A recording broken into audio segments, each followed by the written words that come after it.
అందరికీ నమస్తే. AP CM TDP జాతీయ అధ్యక్షుడు చంద్రబాబు నాయుడు గారు మళ్ళీ వచ్చేసిండు హైదరాబాద్కి. అయితే అంతకుముందు ముఖ్యమంత్రిగా ఉన్నప్పుడు ఇట్లే వీకెండ్ పాలిటిక్స్ చేసేది. వీకెండ్ తెలంగాణకు వచ్చి ఇక్కడ ఏదో హడావిడి చేసేది. ఇప్పుడేంటంటే ఇప్పుడు ఎన్టీఆర్ రాజ్భవన్లో ఒక పెద్ద మీటింగ్ వచ్చినప్పుడల్లా, మొన్న వచ్చినప్పుడు చూసినాం కదా, రేవంత్ రెడ్డి గారు ఎర్రతివాచి పరిచి ప్రజాభవన్ తీసుకుపోయి అదంతా చూసినాం మనం. ఆ మరుసటి రోజే ఎన్టీఆర్ రాజ్భవన్లో మీటింగ్ పెట్టిండు. ఇప్పుడు మళ్ళీ శనివారం నాడు మీటింగ్ పెట్టిండు సాయంత్రం. ఆ మీటింగు ఏంది? ఆ మీటింగ్ ఎజెండా తెలుసా? ఆ మీటింగ్ ఎజెండానంట అధ్యక్షుడి ఎన్నిక, అధ్యక్షుడిని నియమిస్తారంట. తర్వాత పార్టీ సభ్యత్వం అంట. ఇంతకన్నా ఇంపార్టెంట్ ఏంటంటే లోకల్ బాడీ ఎలక్షన్స్లో పోటీ చేయాలంట. ఇది ఇంపార్టెంట్. లోకల్ బాడీ ఎన్నికల్లో పోటీ ఎవరి కోసం, ఎందుకోసం? లోకల్ బాడీ ఎన్నికల్లో పోటీ. ఎందుకంటే పార్టీ టీడీపీ ప్రస్తుతానికి తెలంగాణలో ఏ పొజిషన్లో ఉందో అందరికీ తెలుసు. ఇప్పుడున్న సిచ్యువేషన్లో వాళ్ళు పార్టీని సగబెట్టుకునే వాళ్ళకి టైం దొరకదు. లేకపోతే ఆ పార్టీకి ఇక్కడ ఉనికి ఉంటుందో ఉండదో కూడా తెలియదు. ఎందుకంటే టీడీపీ తెలంగాణకు అవసరమా అనే ఒక చర్చ ఒకటి ఉంది కదా. ఎందుకంటే తెలంగాణ రాష్ట్ర ఉద్యమం జరుగుతున్న టైం నుంచి ఆ పార్టీ స్టాండు అదంతా కూడా మనకు అందరికీ తెలుసు. ప్లస్ ఆ పార్టీ ఇప్పుడు తెలంగాణ ప్రజలకు అవసరం ఉందా లేదా అనే చర్చ ఒకటి నడుస్తుంది ఆల్రెడీ.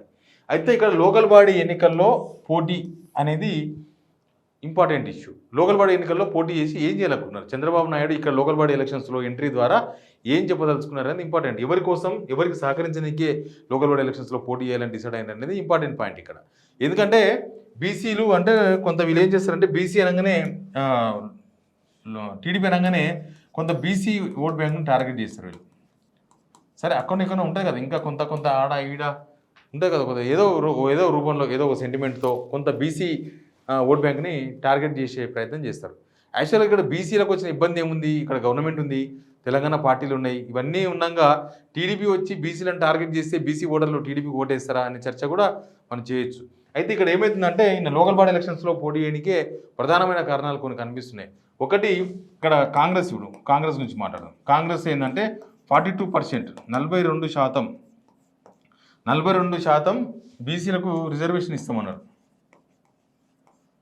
రిజర్వేషన్ ఇస్తామంటే 100కు 42 సీట్లు బీసీలకు కేటాయిస్తామనేది దాని అర్థం లోకల్ బాడీ ఎలక్షన్స్లో.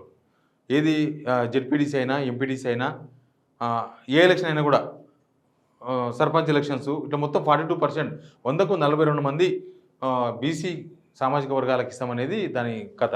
అయితే ఇప్పటివరకు వీళ్ళు కులగణన చేయలేదు, అసలు కులగణనే చేయలేదు, ఇప్పటిదాకా స్టార్టే కాలేదు కులగణన.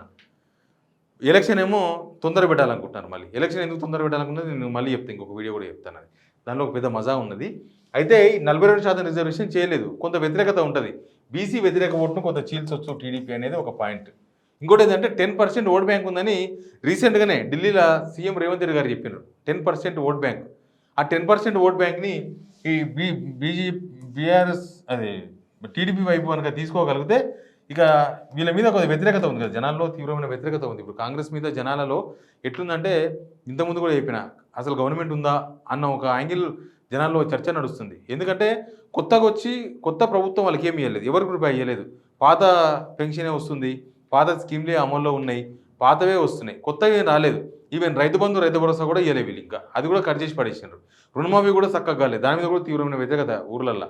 కాబట్టి ఆ వ్యతిరేకత అంతా కూడా కొంత అటు ఇటు చేయాలంటే కొంత బీసీ అనే ఒక దాన్ని తెర మీద తీసుకొచ్చి ఈ ఎక్కడైతే ఈ 42% బీసీ రిజర్వేషన్ సేమ్ అదే యాంగిల్లో కొంత టీడీపీని కనుక రంగంలో దింపితే ప్రభుత్వ వ్యతిరేకత, నాట్ ఓన్లీ బీసీస్, ప్రభుత్వ వ్యతిరేకతను కొంత చీల్చాలి మొత్తం. బీఆర్ఎస్ కింద, బీజేపీ కింద టీడీపీ కూడా వస్తే అక్కడ ముఖ్యమంత్రిగా ఉన్నారు కాబట్టి కొంత ఫైనాన్షియల్ కూడా బాగుంటుంది. కాబట్టి కొద్దిగా డబ్బులో గిబ్బులో ఎదజల్లి కొంత జనాలను కొద్దిగా తికమగా చేసి కొంత ఓట్ బ్యాంక్ చీల్చగలిగితే అది కాంగ్రెస్కు లాభం అవుతుంది అనేది ఒక స్కెచ్ లాగా కనిపిస్తుంది. అందుకే లోకల్ బాడీ ఎలక్షన్స్ను టార్గెట్ చేసినారు. యాక్చువల్గా టీడీపీ పార్టీ కనుక పోటీ చేయాలనుకుంటే మొన్న అసెంబ్లీ ఎలక్షన్స్లో పోటీ చేసే అవకాశం ఉండేది. అక్కడ కూడా కాంగ్రెస్ సపోర్టెడ్గానే చంద్రబాబు పోటీ చేయలేదు. ఎందుకంటే ఆ విషయం కూడా రేవంత్ రెడ్డి గారే చెప్పిండ్రు. 10% vote bank, TDP vote bank కనుక కాంగ్రెస్కు పడకపోతే, కాంగ్రెస్ కనుక ఆ 10% సాధించకపోతే ఓట్ బ్యాంకు వాళ్ళకు వచ్చిందే 40% ఓట్లు వచ్చినాయి, 30% ఓట్లకు పడిపోయేది. అప్పుడు కాంగ్రెస్ అధికారంలోకి వచ్చేది కాదు. ఇక్కడ అసెంబ్లీ ఎలక్షన్స్లో కాంగ్రెస్ అధికారంలోకి రావడానికి ప్రధానమైన కారణం చంద్రబాబు నాయుడు. రేవంత్ రెడ్డికి సహకరించడంలో భాగంగా రేవంత్ రెడ్డితో ములాఖతులో భాగంగా బహుశా అసెంబ్లీ ఎలక్షన్స్లో పోటీ చేయలేదు. లోకల్ బాడీ ఎలక్షన్స్లో మాత్రం పోటీ చేస్తా అంటుండే. ఇది కూడా రేవంత్ రెడ్డికి సపోర్ట్ చేయనికనే. రేవంత్ రెడ్డికి మద్దతుగా, రేవంత్ రెడ్డికి ఇండైరెక్ట్గా మద్దతుగా ఈయనకి. ఈయనేమో కాంగ్రెస్ ఉంటాడు, ఆయననేమో టీడీపీ, ఆయనేమో బీజేపీతో ఉంటాడు. కానీ వ్యవహారం వచ్చేవరకు ఇట్లా ఉంటుంది. గురువులు కాదంటారు, శిష్యులు కాదంటారు, ఏమీ కాదంటారు. కానీ ఎక్కడ ఎట్లా సహకరించుకోవాలో అట్లా సహకరించుకుంటున్నారు. ఈ మధ్య చూసినాం కదా, రేవంత్ రెడ్డి గారు ఖమ్మం మీటింగ్ కూడా పోయినరు, ఖమ్మం సామాజిక వర్గం మీటింగ్ పోయినరు. నిజానికి ఏ ముఖ్యమంత్రి కూడా ఏ సామాజిక వర్గ కుల సంఘాల మీటింగ్లకు పోరు. మీరు ఎవరైనా చూసుకోండి, ఎవరైనా సరే. ఈ కేసీఆర్ కూడా ఏ కుల సంఘం మీటింగ్లకు పోలేదు. మరి వెల్మ సామాజిక వర్గం మీటింగ్ కూడా నాకు తెలిసి పోలేదు ఆయన ఎప్పుడు. రెడ్డి సామాజిక వర్గ మీటింగ్ కూడా ఆయన పోలేదు.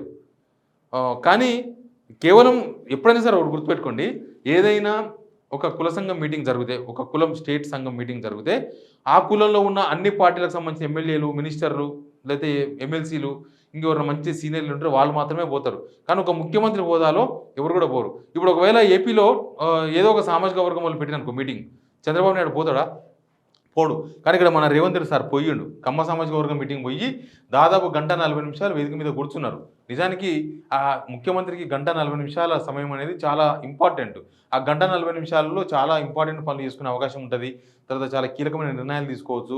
క్యాబినెట్ సమావేశాలే గంట సేపు కన్నా ఎక్కువ నడవు. అట్లాంటిది ఆయన 1:40 వేదిక మీద ఉండి కమ్మ అంటే అమ్మ లాంటిదని ఇదంతా చాలా విషయాలు మాట్లాడారు. తెలంగాణ సమాజం అంతా కూడా విన్నది. ఒక కమ్మ సామాజిక వర్గం మీటింగు రేవంత్ రెడ్డి గారు పోయినరు అని అంటే కేవలం చంద్రబాబు గారి కోసమే పోయినరు, చంద్రబాబు కోసమే పోయిండు అనేది ఒక రకమైన చర్చ జరిగింది. దాని మీద మళ్ళీ కాంగ్రెస్ నుంచి కౌంటర్ ఏం చేయలేదు కాబట్టి ఇది మనం కూడా ఏం మాట్లాడతలేం. అయితే ఇక్కడ మాత్రం రేవంత్ రెడ్డికి సహకరించేందుకే మళ్ళీ లోకల్ బాడీ ఎలక్షన్స్లో పోటీ చేసే ప్రయత్నాలు స్టార్ట్ అయినాయి. జనాలను తికమక చేయనికే అనేది ఒక చర్చ ఒకటి నడుస్తుంది. ఎందుకంటే నిజానికి టీడీపీకి ఎక్కడుంది ఓట్ బ్యాంకు? టీడీపీకి ఓట్ బ్యాంక్ ఎక్కడుందంటే సెటిలర్లు, వాళ్ళు వీళ్ళు ఉన్నారు, సెటిలర్లు ఉన్నారు. హైదరాబాద్లో అయితే సెటిలర్ ఉన్నారు, కానీ హైదరాబాద్లో ఎలక్షన్ జరగదు. కానీ బార్డర్ మొత్తం సెటిలర్స్ చాలామంది ఉన్నారు. ఈవెన్ నిజామాబాద్లో కూడా చాలామంది సెటిలర్ ఉన్నారు. కాబట్టి ఆ ఓట్ బ్యాంక్ అంతా కూడా అటు ఇటు కాకుండా మళ్ళీ ఏమన్నా ఇప్పుడు ఎట్లున్నారు సిచ్యువేషన్ తెలుసుగా మనకు. టీడీపీ, బీజేపీ అక్కడ అలియన్స్లో ఉన్నది. నిజానికి మొన్న ఎంపీ ఎలక్షన్స్లో కూడా, లోక్సభ ఎలక్షన్స్లో కూడా ఇక్కడున్న సీమాంధ్ర వాళ్ళు, సెటిలర్స్ అంటే చాలా రాష్ట్రాల వాళ్ళు ఉన్నారు. ఆంధ్రప్రదేశ్ రాష్ట్రానికి సంబంధించిన చాలామంది దాదాపు 70 to 80% ఓటర్లందరూ కూడా బీజేపీకి మద్దతు ఇచ్చారు. బీజేపీకి ఓట్లు వేసిండ్రు. మల్కాజ్గిరి కాన్స్టిట్యున్సీ కావచ్చు, నిజామాబాద్ కాన్స్టిట్యున్సీ కావచ్చు, ఇట్లాంటి చాలా కాన్స్టిట్యున్సీలలో వాళ్ళంతా సెటిలర్స్ అందరూ కూడా బీజేపీ ఓటేసారు. ఎందుకంటే బీజేపీ, టీడీపీ అక్కడ అలియన్స్లో ఉంది కాబట్టి.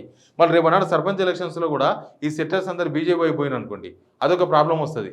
కాబట్టి అటు బీజేపీ వైపు పోకుండా, అటు బీఆర్ఎస్ వైపు పోకుండా, ఇటు కాంగ్రెస్ వ్యతిరేక ఓట్ బ్యాంక్ అంతా కూడా టీడీపీకి చీలిపోయే విధంగా టీడీపీని రంగంలోకి దింపుతుంది. ఇదంతా కూడా ఒక అవగాహన ప్రకారం, ఒక మ్యూచువల్ అండర్స్టాండింగ్లో జరుగుతున్నట్లుగా కనిపిస్తుంది. అందుకే చంద్రబాబు నాయుడు ఇవన్నీ చేయాల్సింది ఎప్పుడంటే ఎలక్షన్కి ఒక 2 years ముందో 3 years ముందో హడావిడి చేస్తారు. కానీ నేను ఇప్పుడే హడావిడి చేస్తున్నారు, ఇప్పుడే ఎలక్షన్స్లో పోటీ చేస్తాను. మంచి పార్టీలే మంచాల కింద దిగుతున్న టైంలో ఆయన లేని పార్టీకి వచ్చి నేను పోటీ చేస్తాను లోకల్ బాడీ ఎలక్షన్స్లో అని ఇంత తీవ్రంగా ఆడ ఏపీలో ఆయనకు చాలా పడింది చంద్రబాబు నాయుడికి. ఆయన ఇంకా రాజధాని సగబెట్టుకోవాలి. మొన్ననే వాన వస్తే మొత్తం ఒక పెద్ద సముద్రం అయిపోయింది ఆడ అమరావతి అంతా కూడా. ఆడ సిచ్యువేషన్ ఏం బాగలేదు, ఆడ పరిస్థితులు ఏం బాగలేవు.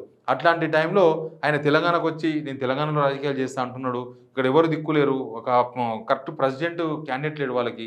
అట్లాంటి టైంలో నేను పార్టీని బలోపేతం చేస్తా, లోకల్ బాడీ ఎలక్షన్స్లో పోటీ చేస్తా అంటే అది కేవలం ఇక్కడ రేవంత్ రెడ్డికి సహకరించడానికైనా అనే ఒక అనుమానాలు అయితే పొలిటికల్ వర్గాల్లో జరుగుతుంది. Please subscribe signal TV.